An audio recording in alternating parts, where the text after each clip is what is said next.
નમસ્કાર દર્શક મિત્રો, હું આપની સાથે છું રાખી અંજારિયા. સ્વાગત છે આપનું કચ્છ ટીવી ન્યૂઝમાં. તો દર્શક મિત્રો, જોઈએ આજના સમાચારો વિસ્તારથી. મુન્દ્રા તાલુકાના પત્રી અને કુંદરોળી રોડ પર ખારાવાડી આંટી પાસે વૃદ્ધની હત્યા કરવામાં આવી હતી. આ બનાવમાં ફરાર થયેલા 2 આરોપીને પ્રાગપર પોલીસે મોરબી વિસ્તારમાંથી ઝડપી લીધા છે.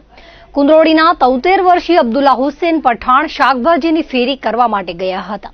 ત્યારે ગામના જ ઇમ્તિયાઝ કાસમ હાલેપોત્રા અને હરદીપસિંહ અજીતસિંહ સોઢાએ લોખંડના પાઇપ વડે માથા, આંખ, કાન તેમજ હાથ પગ પર જીવલેણ હુમલો કર્યો હતો. ગંભીર ઇજાઓના કારણે સારવાર માટે હોસ્પિટલ લઈ જવામાં આવ્યા હતા, જ્યાં વૃદ્ધનું મોત નીપજતા મામલો હત્યામાં ફેરવાયો હતો. ઘર પાસે વાહન રાખવા બાબતની બોલાચાલીમાં બનાવ બન્યો હતો.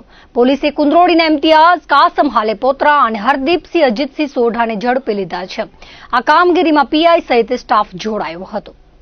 7 જુલાઈ 2026ના રોજ પ્રાગપર પોલીસ સ્ટેશનના જે કુંદરોળી ગામ છે એ વિસ્તારમાં એક બનાવ એવો બન્યો હતો, જેમાં અબ્દુલ્લા હુસૈન પઠાણ નામના વ્યક્તિ છે, એમની ઇમ્તિયાઝ કાસમ હાલેપુત્રા અને હરદીપસિંહ સોઢા એ 2 લોકોએ મળીને લોખંડના પાઇપ વડે મારી એમના મૃત્યુ કરી નાખ્યા. તો એ 7 જુલાઈના જે આ બનાવ બન્યો હતો કુંદરોળી ગામની પાસે, એના પછી જે આ 2 આરોપીઓ છે ઇમ્તિયાઝ હાલેપુત્રા અને હરદીપસિંહ સોઢા, આ લોકો બંને નાસી ગયા હતા. નાસીને એ લોકો અલગ અલગ જગ્યાએ ટ્રાવેલ કરીને એ લોકો છેલ્લે મોરબી પહોંચી ગયા હતા. અને પ્રાગપરમાં ચાર્જના પીઆઈ ડીએમ ઝાલા અને પ્રાગપરના પીઆઈ એ કે ભરવાડના એફર્ટ્સ અને એમની ટીમના એફર્ટ્સના કારણે એ લોકોએ ટીમોને અલગ અલગ જગ્યાએ મોકલી, અલગ અલગ ટેકનિકલ સોર્સિસ અને હ્યુમન ઇન્ટેલિજન્સનું એનાલિસિસ કરવા મોકલ્યું. અને વિધિન 2 ડેઝ એ લોકો આ 2 જે આરોપીઓ છે એ લોકોને ટ્રેસ કરવામાં સક્સેસફુલ રહી અને બંને આરોપીઓનો એ લોકોએ મોરબીથી લઈ આવ્યા છે અને ગઈકાલે એ લોકોની રાતના ધરપકડ થઈ છે. તો આ ગુનામાં કારણ એવો હતો કે ઘરની બાજુમાં જે મરણ જનાર છે એમની ઘરની પાસે આ 2 અક્યુઝ જે છે એ મોટા વાહનો પસાર ના થાય એના માટે મોટા વાહનોની મુવમેન્ટ ત્યાં રોકતા હતા, જેના કારણે આ મરણ જનાર અબ્દુલ પઠાણને તકલીફ થતી હતી કે ભાઈ મારા ઘરની પાસે તમે આ વાહનો ના રોકો, અમને ડિસ્ટર્બન્સ થાય છે. જેથી એ વડીલે આ 2 જવાનોને ઠપકો આપ્યો હતો કે ભાઈ તું અમારે ત્યાં આવા કાર્યક્રમ ના કર, અમારે ત્યાં આવું વાહન ના રોક, અમને ડિસ્ટર્બ થાય છે. તો એનું મન દુઃખ રાખી આ 2 જે આરોપીઓ છે ઇમ્તિયાઝ હાલેપુત્રા અને હરદીપસિંહ સોઢા એ લોકોએ લોખંડના પાઇપ વડે અબ્દુલ્લા પઠાણના મૃત્યુ પામ્યા છે. અંજારના નિંગાળમાં પિકઅપ બોલેરોમાંથી 9,46,000ના દારૂ ઝડપી પાડ્યો હતો. પૂર્વ કચ્છમાં પ્રોહિબિશન વિરુદ્ધ ચાલી રહેલી ઝુંબેશ દરમિયાન અંજાર પોલીસ અને લોકલ ક્રાઇમ બ્રાન્ચને સફળતા મળી છે. Anjar police inspector H.A. Jadeja અને LCBના પોલીસ ઇન્સ્પેક્ટર J.M. વાડાની ટીમે નિંગાળ ગામમાં દરોડો પાડ્યો હતો અને બોલેરો પિકઅપ વાહનમાં છુપાવી રાખેલો 9,46,000નો વિદેશી દારૂનો જથ્થો ઝડપી પાડી કાયદેસરની કાર્યવાહી હાથ ધરી છે. બોલેરો પિકઅપના પાછળના ભાગમાં છુપાવી રાખેલો વિદેશી દારૂનો જથ્થો મળી આવ્યો હતો. પોલીસે સ્થળ પરથી જીગર મોહનભાઈ ચૌહાણને ઝડપી પાડ્યો હતો, જ્યારે શિવા લુહાર અને જયેન્દ્રસિંહ ઉર્ફે લાલો વાઘેલા સહિત અન્ય સંડોવાયેલા હોવાનું સામે આવ્યું હતું. આરોપીઓને વોન્ટેડ જાહેર કરી તેમની શોધખોળ શરૂ કરવામાં આવી છે. તો વધુ એક દરોડો H. જાડેજાની આગેવાનીમાં નિંગાળમાં પાડવામાં આવ્યો હતો. આ દરોડામાં 1 લાખના ભારતીય બનાવટના વિદેશી દારૂનો જથ્થો ઝડપી પાડ્યો છે. આ કેસમાં અહેમદ સલીમ કેવર, હમજા સલીમ કેવર અને જયેન્દ્રસિંહ ઉર્ફે લાલો વાઘેલાની સામે ગુનો નોંધી કાયદેસરની કાર્યવાહી હાથ ધરવામાં આવી છે. પોલીસ દ્વારા ચલાવવામાં આવી રહેલા no drugs in East Kutch campaign અંતર્ગત વધુ એક સફળ કાર્યવાહી કરવામાં આવી છે. રાપર પોલીસની ટીમ દ્વારા પ્રતિબંધિત માદક પદાર્થ કેટામાઇન ડ્રગ્સ સાથે આરોપીને ઝડપી પાડ્યો હતો. પોલીસને હ્યુમન સોર્સિસ તેમજ ખાનગી બાતમી મળી હતી કે તુષાર હિતેશભાઈ સોની રાપર બજારમાં ભૂતિયા કોઠા પાસે આવેલી રત્નેશ્વર જ્વેલર્સ દુકાન નજીક પ્રતિબંધિત માદક પદાર્થ સાથે હાજર છે. બાતમીના આધારે પોલીસે સ્થળ પર દરોડો પાડ્યો હતો. તપાસ કરતા આરોપીને કબજામાંથી 5.120 ગ્રામ કેટામાઇન ડ્રગ્સ તેમજ એક એપલ આઈફોન મોબાઈલ ફોન મળી આવ્યો હતો. રાપર પોલીસે ગુનો નોંધ્યો છે. પોલીસે આરોપી તુષાર હિતેશભાઈ સોનીની ધરપકડ કરી કાયદેસરની કાર્યવાહી હાથ ધરી છે. તપાસ દરમિયાન ડ્રગ્સ સપ્લાય ચેનના તાર બહાર આવતા ઇમરાન રાયમા રહે ગાંધીધામ તથા સમીર ઇમ્તિયાઝ રાયમાને સપ્લાયર તરીકે વોન્ટેડ જાહેર કરવામાં આવ્યા છે અને તેમની શોધખોળ માટે પોલીસે ચક્રો ગતિમાન કર્યા છે. કાર્યવાહીમાં આરોપીના કબજામાંથી 5.120 ગ્રામ કેટામાઇન ડ્રગ્સ, આઈફોન મોબાઈલ મળી 55,000નો મુદ્દામાલ કબજે કરાયો છે. સરકારી અનામત જંગલની કરોડોની કિંમતની જમીન પરથી ગેરકાયદેસર દબાણો દૂર કરવાનું ઓપરેશન વહીવટી તંત્ર દ્વારા હાથ ધરવામાં આવ્યું છે. ઝુંબેશ અંતર્ગત તંત્ર દ્વારા આશરે 40 હેક્ટર જેટલી વિશાળ સરકારી જમીનને ભૂમાફિયાઓ અને દબાણકારોના પંજામાંથી મુક્ત કરાવવામાં આવી છે. ભચાઉ વન રેન્જ હેઠળ ભચાઉમાં અનામત જંગલ તરીકે જાહેર થયેલી જમીન પર મોટા પાયે ગેરકાયદે પ્રવૃત્તિઓ ચાલી રહી હતી. ભચાઉના 6 જેટલા સ્થાનિક ઇસમો દ્વારા વન વિભાગની પ્રતિબંધિત અનામત જંગલની જમીન પર ગેરકાયદેસર રીતે કબજો જમાવી દેવામાં આવ્યો હતો.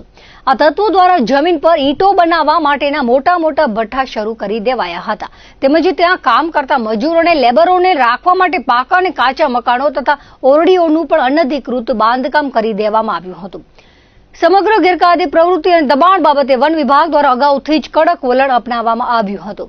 ભચાઉ રેન્જ ઓફિસ તરફથી આશરે 1 મહિના પહેલા જ તમામ દબાણકારોને કાયદેસરની નોટિસો ફટકારવામાં આવી હતી.